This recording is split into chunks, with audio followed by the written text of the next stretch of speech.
sebab kiai mah lain terletak dina pakaian mah bisa dibeli di toko hayang jadi kiai beli jubah beli sorban beli udang-udang weh jadi kiai gadungan ai hatena lain kiai mah tetep bae rusak bae tapi asli urang kiai open cup ulah make kopea ulah make jubah make celana biasa baik tapi orang jiwana bener-bener kiai cak Allah kiaina moal laas ku sebab kos kitu sebab jana geus datang ka jati diri ka kiaian urang teh ieu jadi kiai tapi teu jauh dunia kiai teh kumaha teu nyaho sehingga duit pamarentah dirauh bae blon ka kiai teh eta kiai teu jauh bahwa dirinya diangkat jadi kiai goblok bin tolol teh kiai teh teu nyaho nya teh pugu dikiaikeun ku Gusti Allah ngan nya teu nyaho sugan teh mah jadi kiai lain kos kieu lain kos gitu orang kieu ambualaya jualan kiai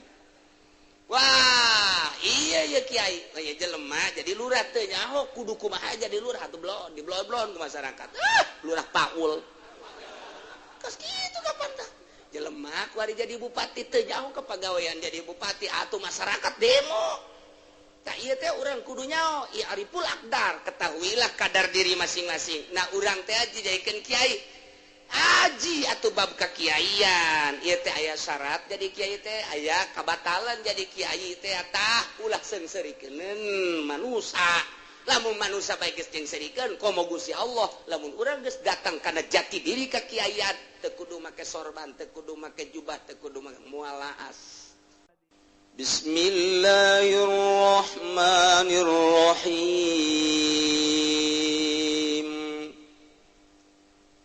قل لا أقول لكم عندي خزائن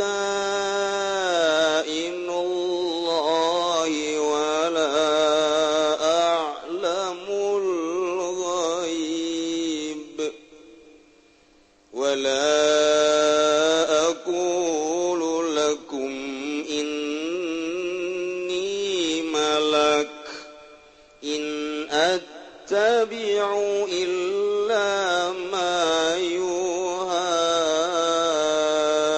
إلي قل هل يستوي الأعمى والبصير أفلا تتفكرون والله أعلم بمرادكم وتفسير محمد لهم kedua alladzina kadzabu ahli Makkah la aqulu ngucap-ngucapin lapad la aqulu orang ngucapin sun lakum kadua sira kabeh lapad indi khazainullah ikut tetep ing dalam sanding isun utai pirang-pirang gudang Allah allati min hayarzuqu kang min hasakin khazain ngarizkian ya Allah wala a'lamu lan ora waruh insun al gaiba ingkang gaib magobaani tegese barang kang gaib yang masaking isun walam yuha ilayya lan ale ora den wayuakeun apa ilayya maring isun wala aqululan orang ngucap ingsun lakum kadue sira kabeh ini malak ing satune ingsun ing lapad ini malak ing satune ingsun iku malaikat minal malaikati kang tetep saking pirang-pirang malaikat in orangna nama tegese orangna atabi'u anut ingsun ila mayuha ilaya angin barang kang den wayu kenapa ilaya maring ingsun ul ngucap sira Muhammad al yastawil ama wal basiran tepada sapong kang buta al kafiru tegese kang kafir wal basirulan kang ningali al mukminu tegese kang mukmin la ora afala tatafakkarun anata maka orangna mikir sira kabeh bidzalika ing dalem mangkono adamul istiwa patu'minuna maka ngimankeun sira kabeh wa anzir bihil ladzina yakhafuna an yuhsharu ila rabbihim ليس لهم من دونه ولي ولا شفيع لعلهم يتقون الله walam bimuradi wa andir lan memadeni sirah Muhammad khawif tegese memadeni sirah Muhammad bihi kalawan Al-Qur'an bil Qur'an tegese kalawan Al-Qur'an alladzina yakhafuna ingongake kang pada wardia alladzina kabeh enta dan giringkeun ya alladzina kabeh ila rabbi maring pangeran alladzina laisa lahum ale oran an ikut tetep kadue alladzina min dunia saking salian Allah itu kesalian Allah salian Rabb dunia saking salian Rabb atau Allah itu kesalian Rabb waliun apa kang ngarepe ayan suruhum kang nulungi ya waliyum min alladzina wala syafi'un lan waranana sabagang nulungi sabagang nyapatan kang nulungi yasyau kang nulungi yasyafi lahum kadua alladzina wa jumlatun nabi alun lan uti jumlah nabi kudadi al min dhamiri yusaru aking dhamir lapan yusaru wa iya mahalul khawfi lan utawi wa hiya lan utawi wa iya mahalul khawfi lan utawi jumlatun nabi kumalul khawfi panggonan wadi wal muradu bihim al mu'minuna utaikan karabakan bihim kalawan alladzina yakhafuna al mu'minuna al hasuna ikong kang mu'min kabeh kang maksiat kabeh la'allahum yattaqun mana wa ya alladzina ikwardiya alladzina Allah ing Allah biiklahim amahum fi kalawan ngabedol ya alladzina saking barang kang uti alladzina ikut teteping dalam wa amalu taatilan amal taat lan ngamal ing zakeh taat nuluykeun lalakon tentang dakwah Kangjeng Nabi urang Kangjeng Nabi Muhammad sallallahu alaihi wasallam terhadap ahli Mekah kafirin ahli Mekah khususna dongeng teh khitab ka Kangjeng keur ahli Mekah umumna keur urang sadayana Kangjeng Nabi teh terus we teu eureun dakwah teh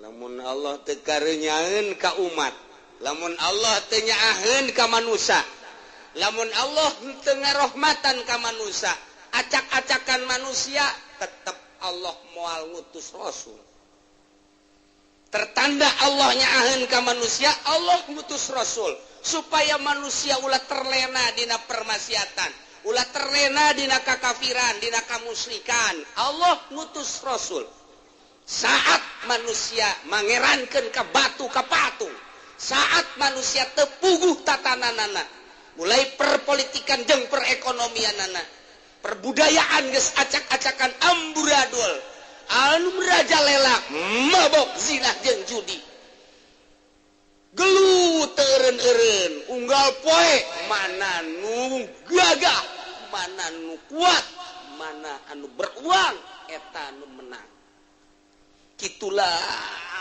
di zaman jahiliyah mun Allah teu nyaaheun ka umat Allah moal ngutus rasul di antara nu diutus ialah Kangjeng Nabi urang Kangjeng Nabi Muhammad sallallahu alaihi wasallam Allah nyaaheun teh geus kitu teh moal ngantep Allah teh moal ngantep Kangjeng Rasul geus teu aya ambuala aya permungkaratan dilanjutkeun ku para sahabat geus seep ambalayah dari baik masalah munkarat jeung permaksiatan teh dilanjutkeun ku para tabiin dilanjutkeun ku para atba tabiin dilanjutkeun ku atba tah datanglah ku ari ka tahun 2012 tahun 2012 orang memandang pemerintah di layar televisi di media cetak omongan-omongan para tokoh bok-bok pemerintahan Indonesia penuh korupsi cak batur urang mangan ngadenge doa milu henteu naon henteu urang mah urang pagon meureun mun milu mah moal pati loba omong masyarakat geus ambalaya ku ari urang mun ngadenge di Citra masyaallah kondom ambalaya terserah tamah orang Citra sabodo di kawasan Pasar Kemis, Masya Allah lain kondom deui jeung spermana ambualaya. Ya Allah ya Rabbi Gusti, alhamdulillah di Purima teu beda.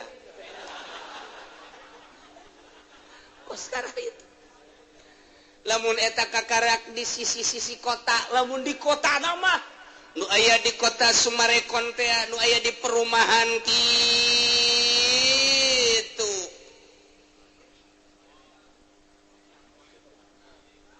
tuh pan sia nu ngaromong sia berarti nu nyaho jasa meureun di antara pelakuna aya di dieu geus di BSD di Alam Sutra Sumarekon dan lain sebagainya itu mah jantung kota. Iya sisina bae kos kitu sisina atuh komo ka kota. Masya Allah eta kakarak di Tangerang, oh coba ke Jakarta, coba ke Bandung anu leuwih awalnya lama setarmun karatna dibandingkeun jeung di urang. Ta eta teh moal ngantep Allah teh. Hei, cak Allah, aing teh nyieun surga, aing teh nyieun neraka. Lamun diantep ku aing surga kosong. Lamun kuabe ibadah neraka kosong. Lu matak bal eren-eren ieu mah terus bae ngan tanda deudeuh jeung nyaahna Allah ka manusia. Setelah teu aya kangjeng, setelah teu aya para sahabat, setelah teu aya para tabiin jeung atba tabiin, kuat di tahun 2012 aya Ki Fudoli. Atuh Ki Soleh. Sanajan bari di jerona rada remeng-remeng. Oh masalah geus remeng-remeng saeutik mah geus lah. Asana ka bawa ka jahanam sarua ieu mah. Mararuncul kiai eta teh ngajakan ka sorga nyaho geus nyaho encan nyana jalanna. Tah eta kunaon eta kudeudeuh Allah teh kudeudeuh ku nyaah. Lamun Allah teh deudeuh teh nyaah diantepkeun bae. Cara di Amerika antepkeun. Eueuh sugan abuya keluaran Amerika eueuh. Eueuh aya ge keluaran ti Amerika jil jaringan Islam liberal. Kos kari itu mah teu beres mah teu make Al-Qur'an teu make hadis. Dibejakan ka Gus Dur, Gus itu bagaimana itu ada aja biarin aja. Kok bakal biarin itu kan bisa ngerusak emang dari dulu juga mengacak-acakan ini. Hese ya Gus Dur mah hese. Hese jasa inul goyang diantep. Laporan KB ka Gus Dur ini bagaimana ya biarin aja. Oma marah. Ya Oma juga inul per laki-lakinya aja jangan teh. Geus beres tak KB. Oma langsung nyerita bahwa itu harus di stop, merusak citra, merusak bangsa, merusak tatanan agama. Kumaha cek Gus Dur, jangan ngomong dulu dia juga kan sama-sama. Teu ngomong deh Oma Irama. Terus ngomong deh gitu kan ku Gus Dur. Dia kan inu laki-lakinya. Atuh geus ngomong deh cak Oma heueuh oge aing ye. Ulah coba-coba jeung Gus Dur mah masyaallah babari jasanya. Can wayah ngomong kos gitu ulah Gus Dur. Nu kudu wayahna bae ngomongna saha? Masya Allah. Nu ngomong korupsi disengseureikeun. Siapa yang ngomongnya? Si anu. Biarin aja. Kenapa? Atuh samanya. Aduh Gusti Allah. Babari. Geus moal beres nu ngomong korupsi, tukang korupsi moal beres. Moal beres ongkos kolot cari kanana goblok sia. Kunaon Mbak? Sia main cimplong bae. Sia main koprok bae. Bah, pan ieu nya oge ti Abang. Kalau ngomong sia. Tual bisa deh kumaha. Leuh kumaha. Urang nyari kananan, bapleh bae semen, bapleh bae. Pan abdi ieu bisana ge ti Abah. Ieu balak genep tan ti Abah. Ieu as cak Abah asta pan ti Abah ieu. Yeuh kumaha sih? Geus atuh, lalu ngomong geus. Masya Allah. Kudeudeuhna Gusti Allah, kunyaahna Gusti Allah, teu ngantep ka manusia. Teu ngantepkeun jelema keuna mabok, teu ngantepkeun keuna judi, teu ngantepkeun keuna zina, teu diantep ku Allah. Aya nu ngomong. Sanggeusna diomong ku kiai teh teu teurak keneh bae. Aya bae tetep bae ja polisi ge henteu salah kabeh.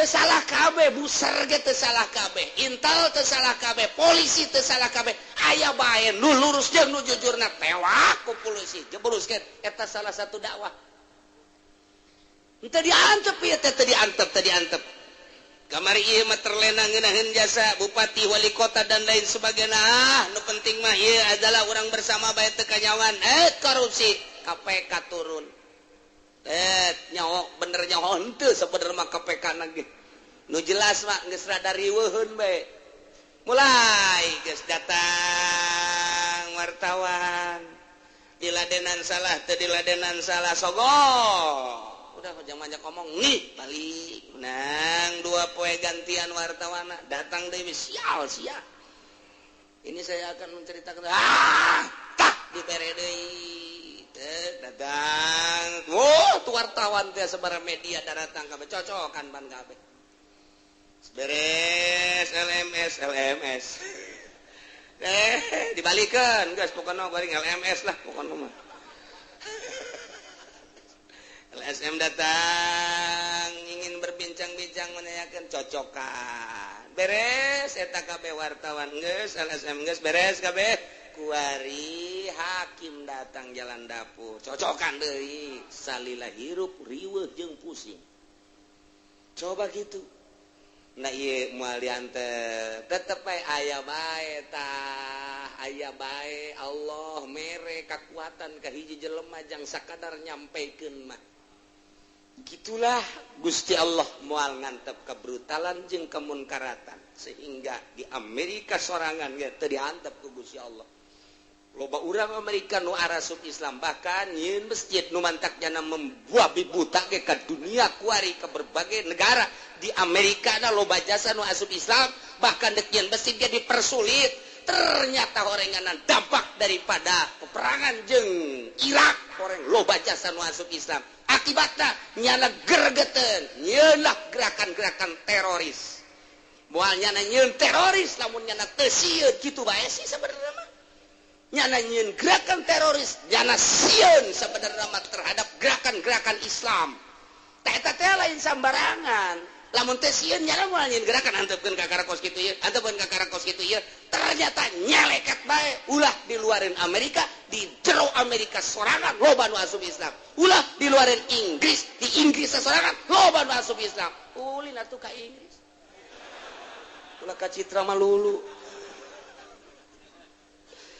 eta si David asup Islam teh lamun henteu aya nu dakwah moal bisa Lady Day asup Islam teh lamun teu gara-gara aya nu dakwah jam moal asup Islam nyana Panglima Inggris asup Islam lamun nu dakwah jam moal bisa seorang ekonom Amerika anu pernah berguru di Turki lamun eueuh guruna moal asup Islam ternyata nyana hareudang sia jasa aing geus nyeun ulah perpolitikan jeung perekonomian ala Yahudi di berbagai negara disebarkan ke berbagai negara ternyata kecolongan di jero Amerika sorangan ribuan nu asup Islam di jero Inggris sorangan ribuan nu asup Islam sampai dipersulit di 4 negara mah Amerika, Inggris, Prancis jeung Jerman sulit deuk ngembangkeun agama deuk ngalaksanakeun agama nyeun masjid sulit make jilbab sulit naon gitu memperlihatkan syiar Islam di 4 negara eta sangat sulit sekali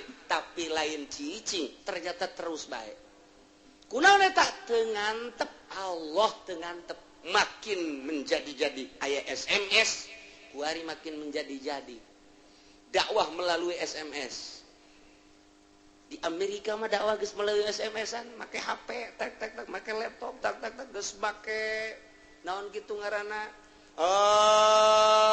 geus berbagai alat digunakan kos kitu di Indonesia mah lantaran anyar boga HP na boga BlackBerry na atuh lain pake dakwah make neuleuan susu malulu teh lain masyarakat aja DPR na ge kos kitu kanyahoan pan PKS teh pan kanyahoan kos kitu aya gambar kos kituan pan tuh atuh nyawan sia jeung aing mah sebenarnya mah tegantep Allah teh berarti daun nyaah jasa rahmatan lil alamin didatangkan ke Gusti Allah pertama wa ma arsalnaka illa rahmatan lil ka Kangjeng Nabi. Nomor kedua, indama bu'istu basyiran wa nadhira. Kaula diutus basyiran ngabubungah ka manusia surga. Wa nadhiran nyingsieunan ka manusia neraka. Allah nyieun syariat. Oh, geura laksanakeun syariat. Ku Rasul dicarita-caritakeun. Sangkilang kuari dicaci dimaki. Kurang Perancis, kurang Amerika, ulah gimbir, biasa baik. Kurang marah mah marah baik. Siap perang sote jeung Amerika, lantaran ulahnya na. Siap perang sote jeung Perancis, lantaran ulahnya na. Moal kudu sieun saeutik-eutik acan, paek surga urang mah. Ngabelaan Kangjeng Nabi urang, Kangjeng Nabi Muhammad sallallahu alaihi wasallam. Ulah sieun-sieun jeung ke paek kuari paek. Jeuh. Lamun kurang dipikir ieu mah ngabela Kangjeng Nabi, ieu mah paeh oge syahid ieu mah lantaran sabilillah. Di lembur urang mah aya nu ngabelaan itil paeh. Ya Allah, bandingkeun tah awak urang sia ngabelaan nu kitu bae kudu bodar. Atuh aing mah ngabelaan Kangjeng Nabi gelo. Kudu kitu ieu mah kudu gua masih kunaon masih perang bae jeung Amerika ceuk nanti sararieun jasa. Heuy, atuh kau nang geter-geter aing mau besi pae. Tatangga sia kamari nginum racun gede hutang tah teu sieun pae.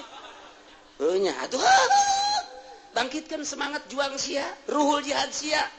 Lamun bener-bener jeung Yahudi, mun bener-bener jeung kafir, ulah sieun. Pae syahid surga, dekir hadeui neangan surga. Dekir hadeui neangan surga daripada hirup panjang umur engke ngrebek ka neraka mending pendek umur langsung ngalengkah ka surga. Ya Allah ya Rabbi ku sieun-sieun teuing lamun bener jeung nyana ngan siap mah siap bae tetep ulah waka diasah encan pugu bulena can aya nu ka dieu gede mungsang mangsing bule eueuh aya anak urang dia ketrok bae deui ulah tenang we heulanan tenang siap bae heulanan ngan ujung-ujung namapan orang ngadoa ka Gusti Allah.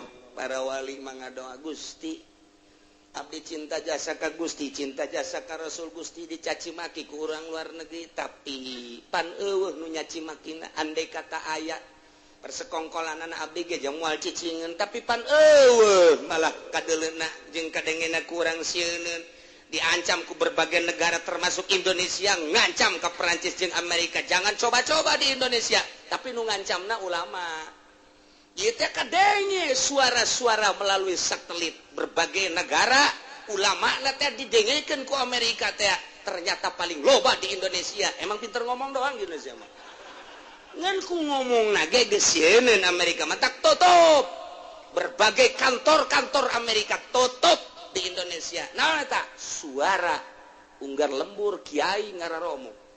Lamun geus kiai ngaromong kabeh satu suara. Islam mah hati-hati. Ketika berangkat perang tidak mau tahu. Muhammadiyah, Ahli Sunnah wal Jamaah, Persis dan lain sebagainya. Ieu mah ngaganyang bule. Geus ganyang bae geus satu suara. Bahayana kos kitu ta Islam. Kita lain lalagaan maka satelit di Indonesia ternyata kiai Jawa Timur, Jawa Tengah, Jawa Barat, Banten ngararomong kabeh.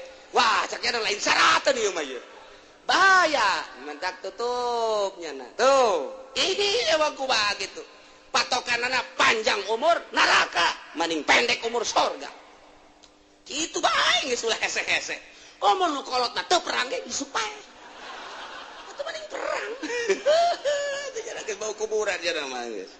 Ya Allah, mending tingkatkan ruhul jihadna. Geus kos kitu betah, moal eureun-eureun terus bae ngan ketika ngadoa Gusti ieu teh deuk perang jeung sahaja eueuh musuhna kakarak ge cetas-cetus jauh abdi nyanggakeun ka Gusti abdi nu Gusti amarah abdi ge ti Gusti giroh abdi ge ti Gusti nyanggakeun Rasul teh nu Gusti mangga tah mah nyanggakeun ternyata setel filmna di Amerika bola gedung filmna teu kacaritakeun sabaraha ratus nu paehna ulah lalawara begitu di setel di Perancis oyang teh gedung filmna kalaluar kabeh gar lain lalagaan emang Kangjeng Nabi kumaha ketika seseorang Yahudi naik ka kubah Kangjeng Nabi panempel di kubahna Teu bisa diturunkeun, teu bisa sanu nurunkeun orang Arab teu bisa. Datang ka modar di luhur ku Kangjeng Nabi. Nu kamari ieu umroh, neuleuh aya dadung gede. Kula nanyakeun eta dadung urut naon? Begitu ditanyakeun aya urang Yahudi dek ngarusak makom Kangjeng Nabi, kubahna heula, ternyata nempel kos cak-cak bae gitu. Kunaon teh diturunkeun ku urang Arab teu bisa. Urang Arab geus upaya nu mantak aya dadung teh diturunkeun teu bisa. Urang Arab seakan-akan kos ayah setrum bae dekadinya teh teu bisa, dekadinya teu bisa, dekadinya teu bisa. Datang ka geheng di luhureun. Ulah dicoba-coba Kangjeng Nabi. Geus urang kuari mah marah bae. Amarah bae. Dek perang jeung saja bulena ge eueuh. Serahkeun ka Gusti Allah. Gusti nyanggakeun abdi marah namangan atuh dek perang jeung sa mangga. Abdi nu Gusti amarah ti Gusti giroh abdi ti Gusti. Kangjeng Nabi ge diutus ku Gusti. Abdi jauh dek ngalawan musuhna. Nyanggakeun ka Gusti, ku Gusti langsung. Kuari keur dituntut bintang filmna, keur dituntut sutradarana, keur dituntut nu meran-meranana jeung sagalana. Ieu Irak jeung Iran jeung Libya. Kalau itu tidak dihanguskan, kami tidak akan berhenti terus akan mengejar-ngejar bintang film tersebut. Urang tinggal ngadoakeun bae geus alhamdulillah. Nu matak urang Timur Tengah mah lain lalagaan, matak dimusuhan ge ku Amerika. Tah, boga kekuatan pikiranana, boga daya ruhul jihadna geus teu katahan nya nama. Pae piru-piru. Kos kitu tah. Sebenarnya di Indonesia ge moal eleh. Ngan jauh doang nyana mah jihad geus kadeuleu ku urang-urang mah perebut 5 ge modal. Berarti luhuran urang sebenarnya mah. Encan perang geus daek pae urang mah. Ya, ulah sembarangan di Indonesia. Ayo mah gedean hati siapa budak. Aduh. Ngailah cek Gusti Allah. Qul bejakeun ku anjeun Muhammad lahum ka para ahli Mekah nu ngabohongkeun ka ayat-ayat kaula nu bakal disiksa ku kalau bejakeun heula Muhammad. Eta teh lamun Allah nyaritakeun titah ngabejakeun ka Kangjeng Nabi Muhammad, Kangjeng Nabi titah ngabejakeun ka umatna ahli Mekah teh sambarangan teh bahasa Kangjeng Nabi anu kudu dicaritakeun ka ahli Mekah teh kudu make bahasa anu sesuai jeung karakter ahli Mekah hiji. Nomor kadua lain sakadar bahasa tapi bahasa anu penuh kehikmah. Lain sakadar bahasa-bahasa dilontarkeun ka ahli Mekah lantaran ahli Mekah teh ieu adalah pujangga-pujangga ahli Mekah teh ahli syair. Ahli Mekah teh akademi anu luar biasa istimewa bahasana geus Kangjeng Nabi titah nyarita ka ahli Mekah make caritaan anu bisa katarima ku ahli Mekah. Mantak dek gaduh naon jeung Kangjeng Nabi ketika istimewa bahasa ahli Mekah Kangjeng Nabi nyarita leuwih istimewa tibatan ahli Mekah. Lamun ahli Mekah nyarita penuh ku majas Kangjeng Nabi leuwih ti majas. Berikut kinayah-kinayahna istimewa jasa Kangjeng Nabi. Wah, bilagahna luar biasa. Di samping eta orang Mekah mangan sakadar boga kabilagahan doang, tapi Kangjeng Nabi mah ditambah ku hikmah anu sulit diterka ku urang bahasana sebab Kangjeng Nabi mah bahasana lain bahasa biasa menang langsung ti Gusti Allah Subhanahu wa taala. Muhammad sampaikeun la aqulu lakum indi khazainullah wala a'lamul ghaib wala aqulu lakum inni malak. Bejakeun Muhammad gitu. In attabi'u illa ma yuha ilayya. Bejakeun disampaikan ku Kangjeng wahai ahli-ahli Mekah la aqulu lakum indi khazainullah. Emang kumaha kitu kok bisa aya bahasa eta? Begitu Kangjeng Nabi dakwah wa ya ahla Mekah wa ya qaumi cik Kangjeng Nabi. Hai ahli Mekah, wahai kaum kaula. Wahai hamba-hamba Allah, perhatikan baik-baik cek Kangjeng. Lamun ditanya kamari teh ieu mata nang nyeun saha pasti jawabna nang Allah. Mun ditanya ceuli nang saha pasti jawabna nang Allah. nyaho bahwa etanang Allah andai kata dikurangan dedelean dicabut dedengean saha nu bisa ngembalikan dedelean jeung bisa ngembalikan dedengan moal aya tumpleken pesihir tumpleken bangsa tabib tumpleken bangsa dokter kita ngembalikan moal bisa kecuali nunjeuna saha nunjeuna Allah ku ayeuna sakitu wae dulur-dulur cek Kangjeng Nabi urang ulah salah mangeran ulah ka Lata Manat jeung Uzza ulah ka patung-patung jeung ka batu-batu ulah ka manusa-manusa hiji nu kudu disembah mah Allah alladzi khalaqas samawati wal eta dakwah Kangjeng Nabi kos kitu cak ahli Mekah teh Ahmad in kunta rasulan minallah fatlub minhu aywasya alaina wa yughniya faqrana lamun bener maneh rasul mad in kunta rasulan minallah maneh bener diutus ku Allah coba atuh ayeuna wa fatlub minhu aywasya alaina wa yughniya faqrana coba aywasya aisana ye kami dagang tuh lah ditu tani tuh urang ditu bapa lalaki mun nya maneh rasul Gusti Allah cak sia man coba atuh nu dagang kena mararaju nu tani kena salalubur nu pakir kena sararugi tah mun kos kararitu ka kaayaanana kami daek percaya ka sia bahwa sia rasul Allah ayo coba eta tantangan lain lalagaan da gos gitu kumaha tah mat cek Gusti Allah wahai Muhammad bejakeun la aqulu lakum indi khazainullah kaula teu ngomong ka anjeun bahwa di kula aya gudang-gudang Allah anu bisa dicokotan jang umat lain tama urusan-urusan Allah kitu bejakeun in attabi'u illa ma yuha ilai bejakeun teu aya deui kaula mah hanya nuturkeun naon nu diwahyukeun ku Gusti Allah bejakeun kitu urusan eta mah urusan Gusti Allah kitu lain urusan anjeun teu bisa atuh langsung nyugihkeun jelema susah teu bisa kitu bejakeun nu dagang haju mararaju teu bisa kitu nu tararanya adu salalubur araruntuh eta mah urusan pangeran anjeun mah illa in attabi'u illa ma yuha ilayya kula mah kitu nuturkeun naon nu diwahyukeun bae nyampikeun bahwa kula Rasulullah bahwa Allah pangeran anjeun kudu iman ka Allah jeung ka Rasulullah kitu bae kitu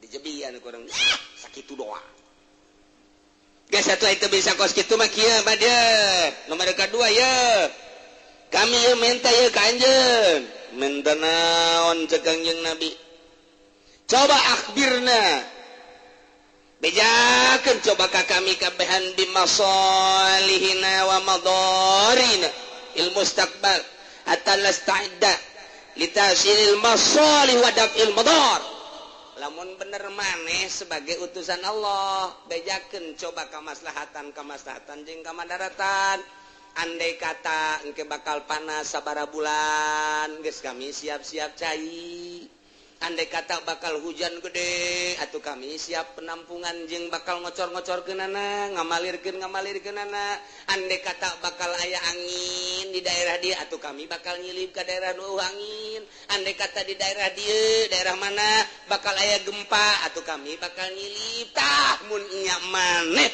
utusan Allah coba bejakeun nu gaib atuh ka kami ulangan rasul bae teh nya anu gaib kumaha sih bejakeun mad ka umat ulah gimbir bejakeun wala a'lamul ghaib kami mah teu nyaho urusan nu gaib mah urusan pangeran kula mah hanya nyampaikeun in attabi'u illa ma yuha ilai kecuali nyampaikeun wahyu ka aranjeun kabeh urusan nu gaib mah urusan panas sabara bulan urusan hujan iraha urusan gempa urusan angin dan lain sebagainya eta mah urusan nu maha kawasa kula mah ngan sakadar ngabejakeun bahwa kula utusan Allah bejakeun mah rendah jasa Kanjeng Nabi dititah ngabejakeun berarti titah tawadu ieu teh lain Kanjeng Nabi hajuh henteu nyaho lain andai kata Kanjeng Nabi minta ka Gusti Allah dibere jar Rasulullah tapi Kanjeng Nabi ieu tawadu bahasana jangan dia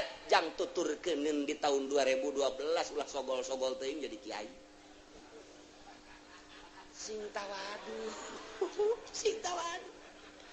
ulaju Kiai waduh ceknya naing lain Kiai meureun ya sabelah 100 sabelah ieu 100 ayo sia dek ngadu naon jeung aing teh pan geus ngadahar pelor di Cisoka teh nyaos ya je ayo ulah kos kitu ngomong sing rendah bae mun aya naon-naon teu nyaho bae si mantak naon moal kurang jeung moal ngurangan kamulyaan jelema ku bahasa teu nyaho lamun ku Allah diangkat kamulyaan anak mulia bae Gus Dur teh lamun tampil teu make kopiah Gus Dur teh mun tampil make bajuna sakieu bae keur make rapi mah rapi mah keur carita apa ngurangan ka kiaian aja henteu sebab kiai mah lain terletak dina pakaian mah bisa dibeli di toko hayang jadi kiai beli jubah beli sorban beli udang-udang weh jadi kiai gadungan ai hatena lain kiai mah tetep bae rusak bae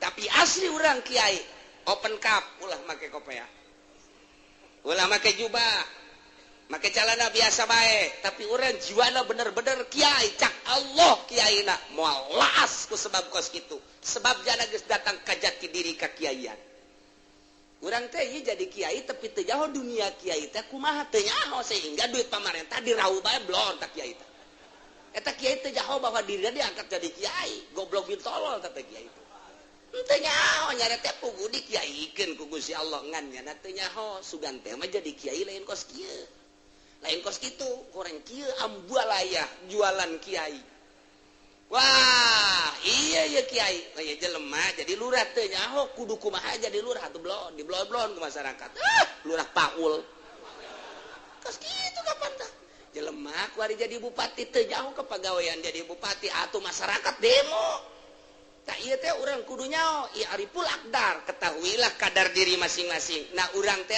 dijadikeun kiai aji atuh bab kakiaian ieu teh aya syarat jadi kiai teh aya kabatalan jadi kiai teh tah ulah seungseurikeun manusa lamun manusa bae geus seungseurikeun komo Gusti Allah lamun urang geus datang kana jati diri kakiaian teu kudu make sorban teu kudu make jubah teu kudu make mualaas ngariung yuk mung lah kunaon jubah aing geus make jubah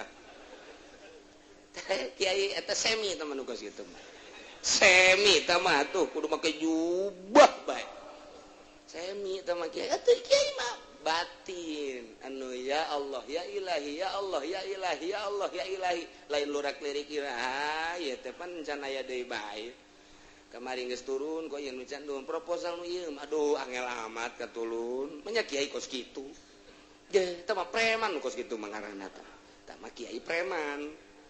Nah, numantak Kangjeng Nabi dititah ku Gusti Allah bahasana bejakeun la aqulu lakum indi khazainullah tawadu. Bejakeun deui la aqulu lakum in la aqula a'lamul ghaib. Kula mah teu nyaho urusan gaib teman mah gaib nu nyahona. Kula mah in attabi'u illa mayuha ngan sakadar nyampekeun nu diwahyukeun hungkul.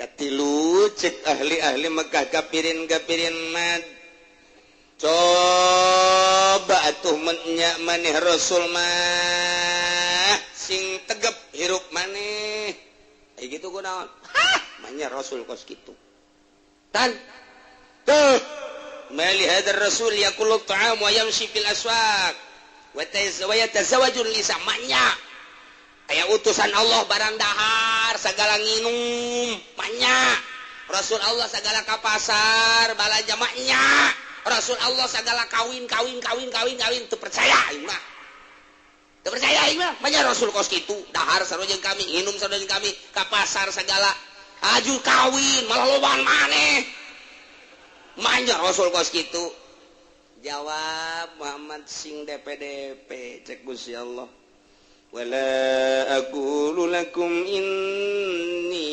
malak wa ya Mekah atuh kaulama nu mantak dahar nginum jeung kawin geja kaulama lain malaikat pan ka ulama basarun manusia biasa ngan sanajan loba bedana tetep ka ulama manusia anak manusia tuh biasa waya dahar waya nginum waya sare waya kawin jima tuh jima bedakeun kurang lain malaikat geus tawadu jasa Kangjeng Nabi. Naon pertanyaan kafir-kafir teh dijawab dengan rendah hatiku Kangjeng Nabi. Hiji bejakeun la aqulu lakum inni khazainullah. Mun maneh hayang salalubur, mun maneh hayang araruntung, mun maneh hayang sararugi, eta mah urusanana lain kula lantaran kula mah teu boga gudang rizki. Da nu boga gudang mah Gusti Allah kula mah hanya nyampaikeun naon nu diwahyukeun ku kula. Nomor kedua coba lamun anjeun Muhammad memang benar-benar Rasul mah atuh bejakeun andai kata aya kamadaratan jeung aya kamaslahatan abeh kami ngeunaheun mun geus dibejakeun mah bakal aya angin di dieu kami nyilip bakal aya gempa di dieu kami nyilip bakal aya naon bae panas kami atuh geus siap-siap ih cek Kangjeng Nabi wala alamul ghaib kaula mah teh nyaho urusan gaib nu nyaho kana urusan gaib manu maha gaib. Ih kaula in attabi'u ila ma yuha ilayya. Ih kaula mangan sakadar nyampekeun naon nu diwahyukeun ka kaula. Muhammad mun ge mun nya ge maneh rasul. Atuh ulah dahar ulah nginum ulah lelempangan ka pasar jeung ulah kawin. Bejakeun Muhammad jawab ku anjeun. Wala aqulu lakum inni malak. Ja kaula mah teu ngabejakeun ka anjeun malaikat. Kula mah Muhammad bin Abdullah bin Abdul Muthalib lahir di Mekah manusia biasa. Atuh lantaran manusia biasa atuh kula moal aya dahar-dahar waya nginum-nginum waya sare-sare waya jima-jima kaula jeung pamajikan lantaran lain malaikat janu teu dahar teu nginum teu jima teu sare mah eta mah malaikat kuring mah lain malaikat manusia biasa. Jadi jawabanana penuh ketawaduan ngan sakadar hiji in attabi'u illa ma yuha ilai kul bejakeun Muhammad ka para ahli Mekah hal yastawil a'ma wal basir moal akur nu buta jeung nu neuleu moal akur kafir jeung mukmin moal akur jelema nu dibere pituduh jeung nu ditutupan pituduhna afala tatafakkarun apakah anjeun teu malalekir pikir atuh coba nu kafir jeung nu mukmin teu akur tempat ge bakal beda kalakuan di dunia ge beda engke di akhirat ge tempatna beda mukmin mah bakalna asup kana basyiron surga kafir mah asup kana naziron neraka geus hal yastawil ama wal basir apakah beda anu buta jeung nu moal akur teu akur nu buta jeung nu neuleu moal akur kafir jeung mukmin sok geura pikir ku anjeun eta mah terserah bae wahai ahli Mekah ari anjeun mikir hayang ka sorga atuh meureun ku Allah dibere hidayah kula mangan sakadar nyampekeun naon nu diwahyukeun ku Gusti Allah tak urang ge ngeunaheun jasa tamun dakwah kos kitu tak kiai-kiai ngeunaheun dulur ieu mangan sakadar ngabejakeun doang kula mah lainna naon lamun geus disob zakat wayahna kudu ngazakat ngan ngazakatna ulang ya ngan nu eueun waya di panggung bae cek nu sugih hareudang mah ngadengeuna hareudang jae ngadengeuna terus dek impak ka fakir miskin ulah hese cek cenah teh kaluarkeun ganjaranna gede ngan sisipkeun setengahna mah ieu jang nu di panggung tar hareudang tah ngadenge kos itu tah hareudang bo ieu mun kapal mah sajam geus datang ka mana meureun ceknya aju kapal mah tiketna ge mahal atuh ieu ge geus sajam ceknya teh atuh sing mikir bae tolol teh si bae eta hareudang geus eta ulah kos kitu bejakeun sing rendah hati bejakeun apa ayana naon kalam Allah nu diterjemahkeun ku Kangjeng Nabi anu diterjemahkeun deui ku para mujtahid sampaikeun ku ari ka umat urusan wudu urusan salat urusan riba urusan haram halal adapun nyana mencernana eta geus dibere bagian ku Gusti Allah kabelah dituna memahamna geus dibere bagian ku Gusti Allah ngalaksanakeunna ge geus dibere bagian ku Gusti Allah Subhanahu wa taala. Nah ku ari Muhammad kumaha lamun aya mukmin ngan maksiat geus iman pangeran teh Allah geus iman bahwa Muhammad anjeun teh eta adalah utusan kaula cuman tetep bae tita eureun ngeriditna terus bae ngeridit tita eureun bangna terus bae tita eureun main cimplongna terus bae tita eureun mabokna terus bae ta eta kudu kumaha mun tadi mah kafir ku ari mah mukmin ngan maksiat wa anzir bihi wallahu a'lam.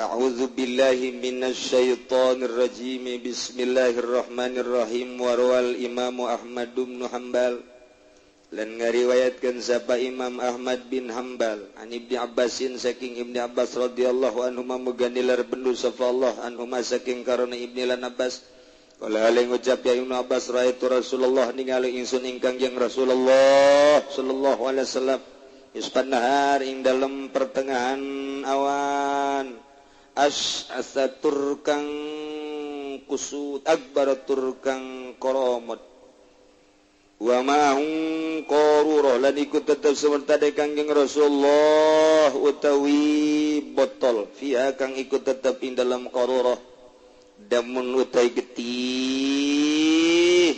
yatbahu kang nganuti ya tetep bauhu kang niti-niti kangjeng Rasulullah ing dam minal ardi saking bumi wayal tekituhu tegese mulungan anjupu ya kangjeng Rasulhu ing dampiha ing dalam ardi Fakultu maka ngucap insun ya Rasulullah hai kangjeng Rasulullah mahadza uti apa suwiji-wiji iku ikilah ikidam faqala maka ngucap Rasulullah hadza damul Husain wa ashabu tawi ikilah ikidam iku getih Sayyidah Husain wa ashabu lan pirang-pirang sahabat tes Husain lam azal altakitu ora gingsir-gingsir insun iku anjupu insun hu ing daminal adi saking bumi mundul yaum bit saking dina iki qala Ammar ibnu Yasar fa hafazna dzalik ucap sabagi Ammar kang putang Yasar maka hafal insun sada zalikal yaum maka ngaraksa insun sadaya ing mangkono dina pawajadnal Husain maka nemu insun sadaya ing Husain kon kutila zalikal yaum al teman-teman den bunuh ya Husain nil mangkono dina ing dalem mangkono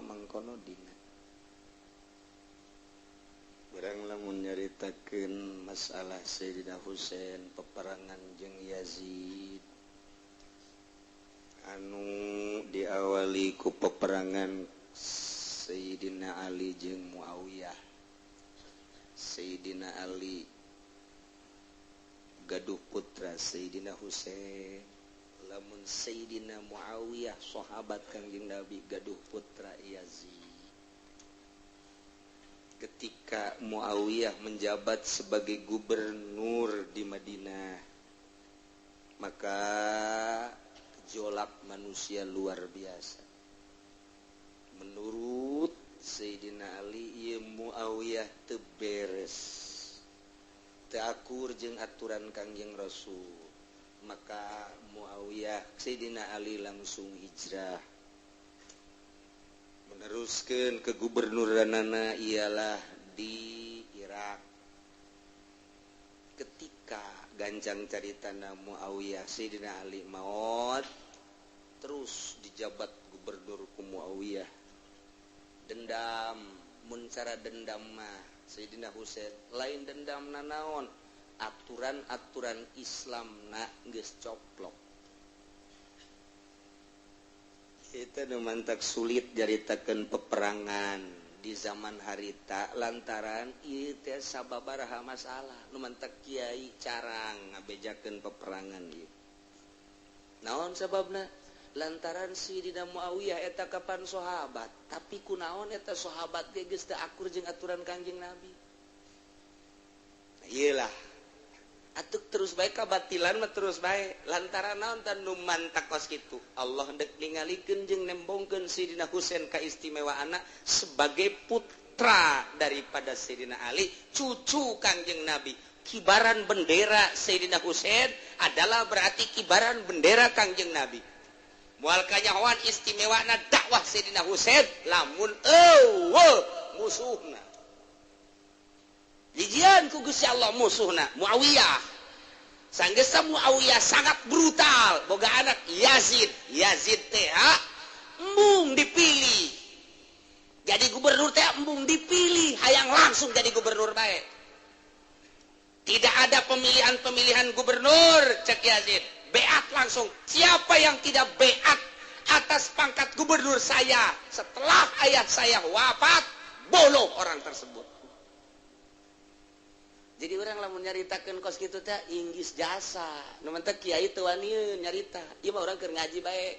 Ulah dibejakeun ka sesang ke bejakeun deui. Geus kumaha atuh jang geus kos kitu atuh.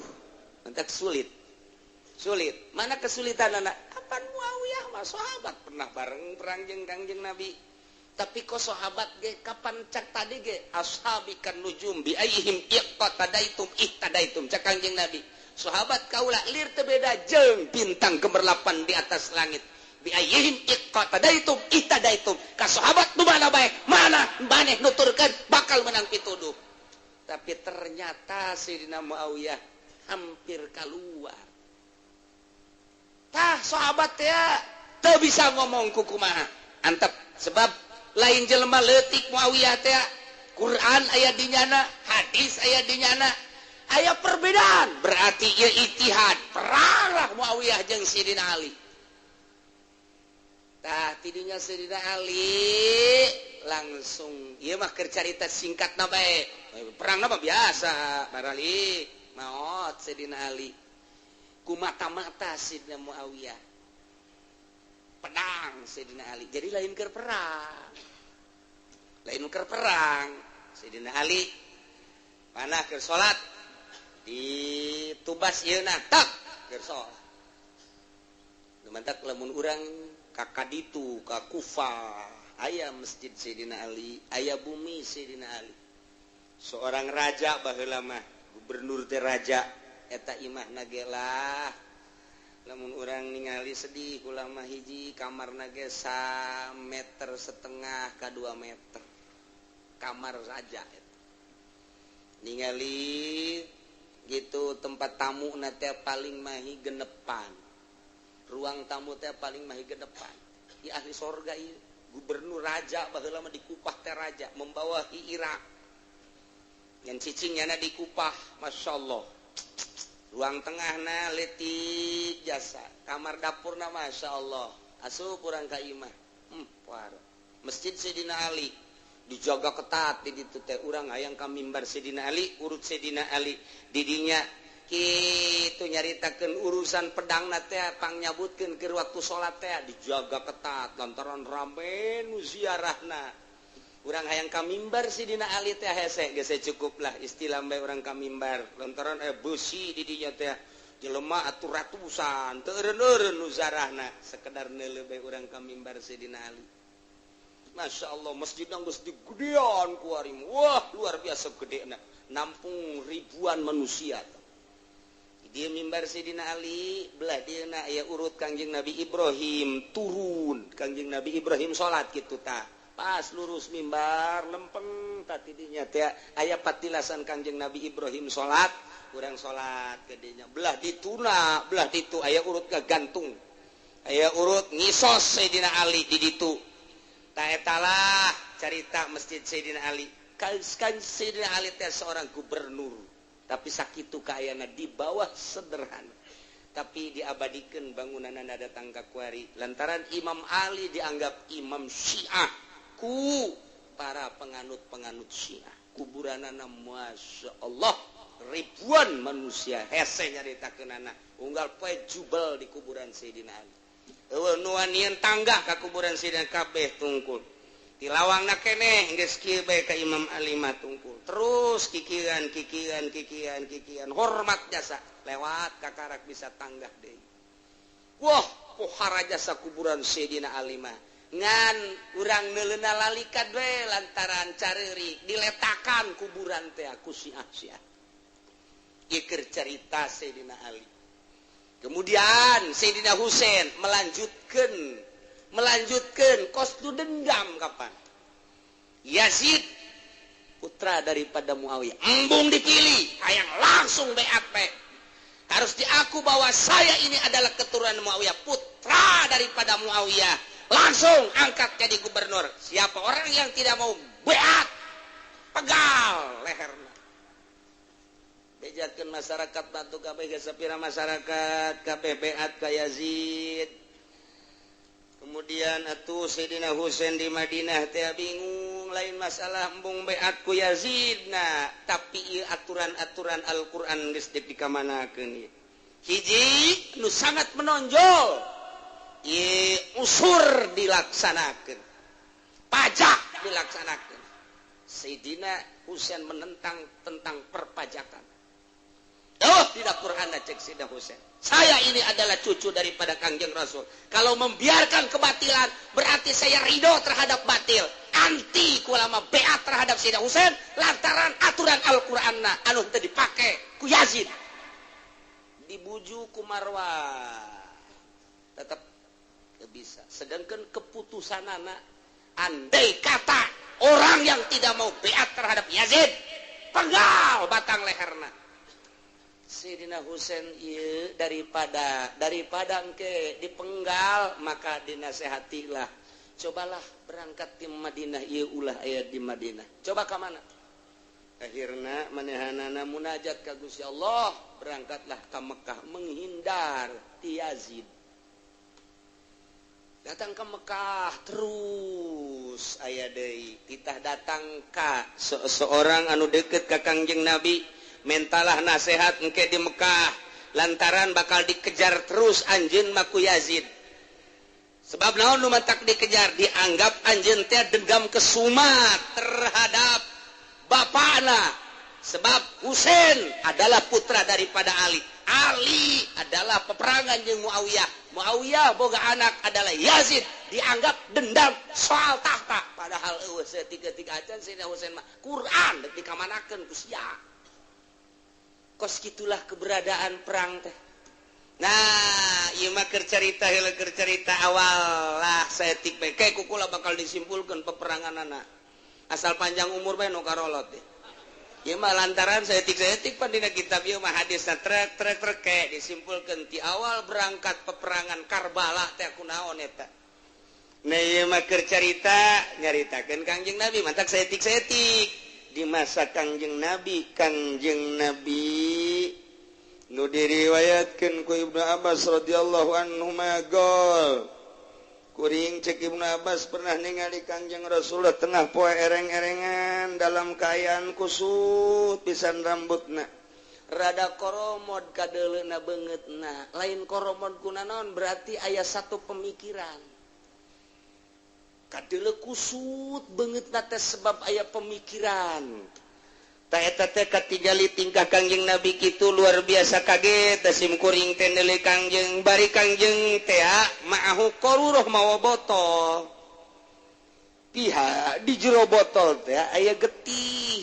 Getih menang ti mana? Getih menang tina taneuh nu nyak celakan.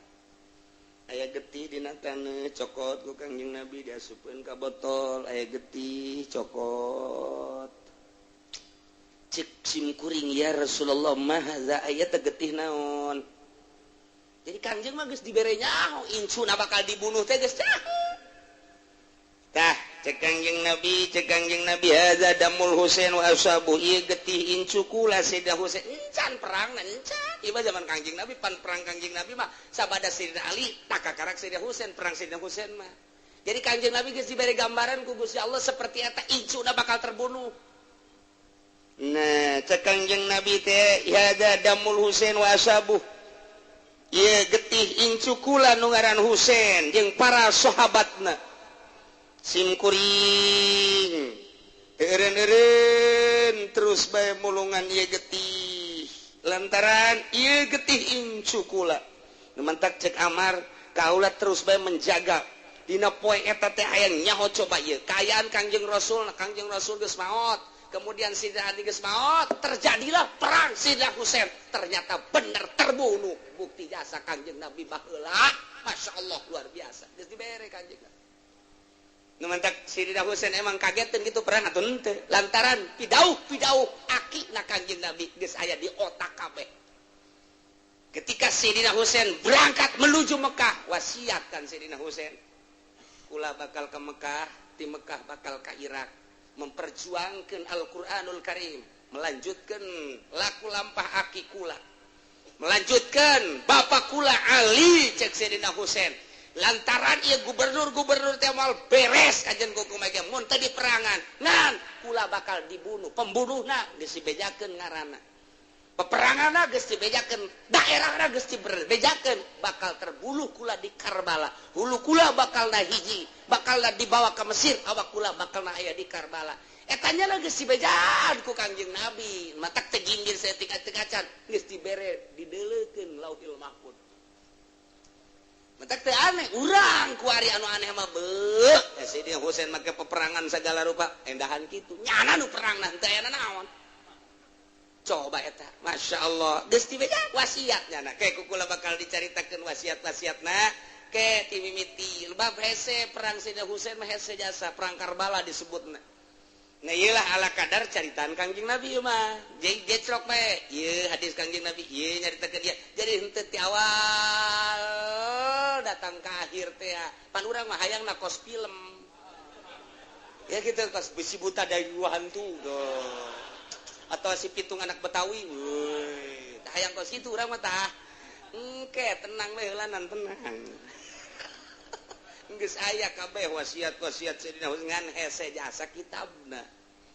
Hese engke dicokot tina kitab Bukhari seetik, ke dicokot deui kita Tajul Jami seetik, tahun-tahun aya di dinya kitab-kitab hadis we, ke ditingali deui dina Sunan Abu Daud seetik, ke dirampilkeun kabeh sebab eueuh peperangan Sayyidina Husain nu wanieun ulama. Sedih jasa Muawiyah sahabat, Sayyidina Ali sahabat. Masya Allah, malah di samping sahabat pan mantu. Yazid putra daripada sahabat, Sayyidina Husain putra daripada Sayyidina. Lah, geus, ulah sok dicaritakeun perang eta mah. Kiai teh hampir karena ditu bae. Geus, ulah sok dicaritakeun perang eta. Hese, aing teh bisa. Ternyata katu kiai datil caritakeun urangna atuh kuari teu ngaji, atuh teh nyaho caritaanana. Ieu mah sakadarnya hobae lah insyaallah ke kukula didongengkeun sakadarnya hobae. Sebab ieu lamun teu nyaho hazanah Islam tentang peperangan Karbala, atuh engke urang makin ka ditu makin teu nyaho, makin ka ditu makin teu nyaho. Makin teu nyaho nah ieu mah dicaritakeun sote lain deuk mendiskreditkan, teu meunang memojokkan Sayyidina Muawiyah, teu meunang memojokkan Yazid, teu meunang ngunggulkeun Sayyidina Husain, akibatna memojokkan Yazid dan Muawiyah. Jadilah tadi itu nyana teh kelompok anu etis, teu bagus, pesimis, lamun ngagungkeun terlalu ngagungkeun Sayyidina Ali jeung Sayyidina Husain, jadilah Syiah anti sahabat lain. Tak bakal kanyawan kurang. Oh Syiah, aya ucapan Sayyidina Husain, kaula geus nyaho bakal kula terbunuh wasyiatihi, wasyiati cak nyana. Kula bakal terbunuh wasyiati jeung golongan kula tah nu mantak aya ngabahasakeun Syiah bahasa Sayyidina Husain kula bakal terbunuh di Karbala wasyiati jeung golongan kula tah nu mantak disyiahkeun kuari wah anu nyiahkeun ka Sayyidina Ali ngaimamkeun ka Sayyidina Ali ngaimamkeun ka Sayyidina Husain wah luar biasa.